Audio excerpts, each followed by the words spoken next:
आसिम मुनीर को free lunch दिया था डोनाल्ड ट्रंप ने, अब कहा है गाजा में फौज भेजने के लिए तैयार रहो।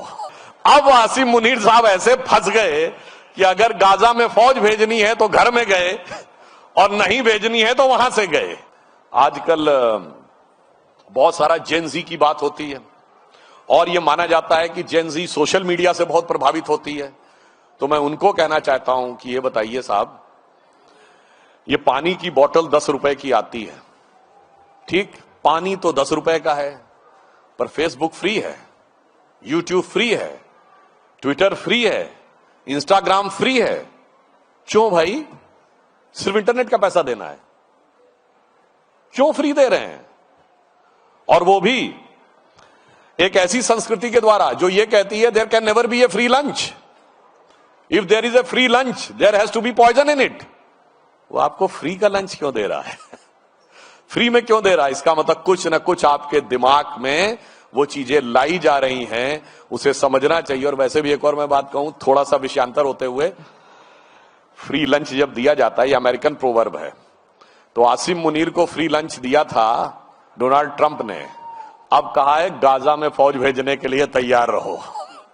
मतलब ये समझना चाहिए कि अगर बुलाया गया है, अब आसिम मुनीर साहब ऐसे फंस गए कि अगर गाजा में फौज भेजनी है तो घर में गए और नहीं भेजनी है तो वहां से गए। इसलिए ये जस्ट मैंने सिर्फ आपसे बात की, इसलिए आज की जेन जी को यह भी बहुत ध्यान रखना है कि जो कुछ आपको बताया जा रहा है, जो कुछ आपको दिखाया जा रहा है, जो कुछ आपको समझाया जा रहा है, वो क्यों समझाया जा रहा है, इसको बहुत गहराई से समझने की आवश्यकता है। आपके ब्रेन्स को कैप्चर करके एक पर्टिकुलर दिशा में ले जाने के लिए, और उस दिशा से यदि बचना है तो माननीय प्रधानमंत्री जी ने कहा है कि ये अमृत काल है 2047 तक, और इस अमृत काल में हमें न सिर्फ भारत को विकसित राष्ट्र बनाना बल्कि गुलामी की मानसिकता के हर प्रभाव से मुक्त करना है। और गुलामी की मानसिकता का वो प्रभाव जो हमारे अंदर बैठा हुआ है, वो आज दुनिया को भी एक नया संदेश देगा। आपने देखा कि अयोध्या में धर्म ध्वजा और सोमनाथ में स्वाभिमान पर्व। अब देखिए, मैं सिर्फ कहूंगा काल चक्र की गति कैसे पलटती है। 1990 में आदरणीय अडवाणी जी सोमनाथ से अयोध्या की यात्रा पे निकले थे, और आज 35 साल के बाद अयोध्या में भव्य राम मंदिर बनके पताका बनाने के बाद प्रधानमंत्री जी सोमनाथ स्वाभिमान पर्व मना रहे हैं। यानी काल चक्र ने पूरी एक गति पूरी कर ली है।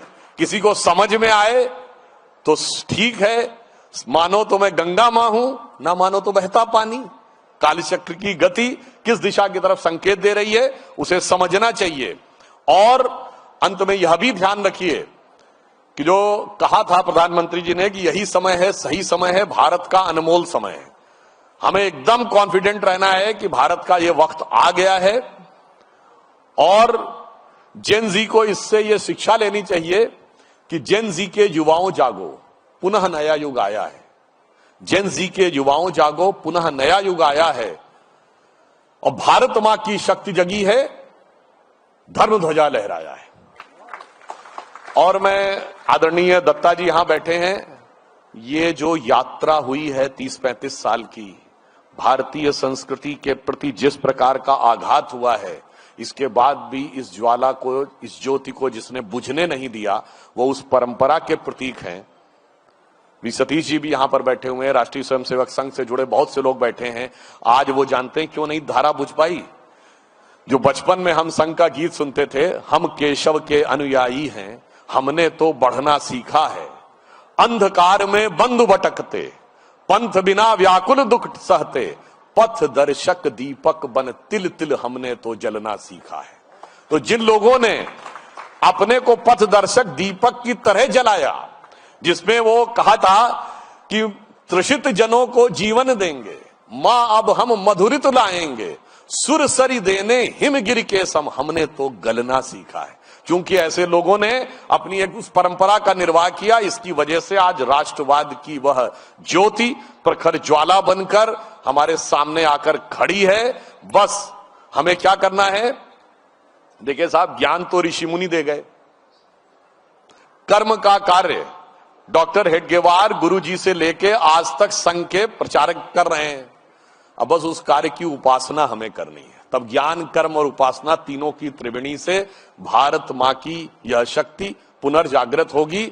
और आज एक और बिंदु कह देता हूं समाप्त करने से पहले, दुनिया में लड़ाई हो रही है, रशिया यूक्रेन की लड़ाई है, अमेरिका का वेनेजुएला के ऊपर, तो Iran, China Taiwan, America Iran, Cambodia Thailand सब लड़ रहे हैं। किस चीज के लिए? या तो कब्जा कर लो, एनेक्सेशन, या सब्जुगेशन, या डोमिनेशन।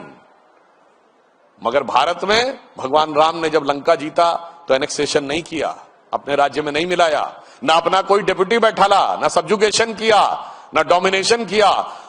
पीसफुल कोएग्जिस्टेंस कैसे हो सकता है वो हमने दिखाया। तो इतिहास के उन बर्बर आक्रमण के समय से लेके इतिहास के उस दौर में हमने जो दिखाया है, अटल जी ने इसको अपनी कविता की पंक्ति में बहुत अच्छे ढंग से कहा था। इसीलिए हम आज जीवित हैं कि दुनिया का इतिहास पूछता रोम कहां, यूनान कहां है, घर घर में शुभ अग्नि जगाता वो उन्नत ईरान कहां है, दीप बुझे पश्चिमी जगत के छाया जब बर्बर अंधियारा, तभी चीर कर तम की छाती चमका हिंदुस्तान हमारा।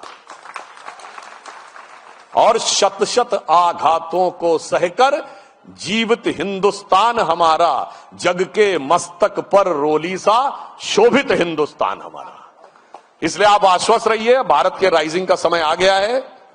बस हम वर्तमान को सही संभालें कि गौरवशाली था भूत प्राचीन काल, भविष्यत भी महान है अगर संभालें आप उसे जो वर्तमान है। धन्यवाद। आपके मोबाइल पर तुरंत आएगी ब्रेकिंग न्यूज, स्क्रीन पर सबसे पहले दिखेगी बड़ी खबर, देश दुनिया की हर खबर एक जगह। अब आपके मोबाइल पर तुरंत फटाफट इंस्टॉल कीजिए न्यूज नेशन ऐप और रखिए खुद को अपडेट।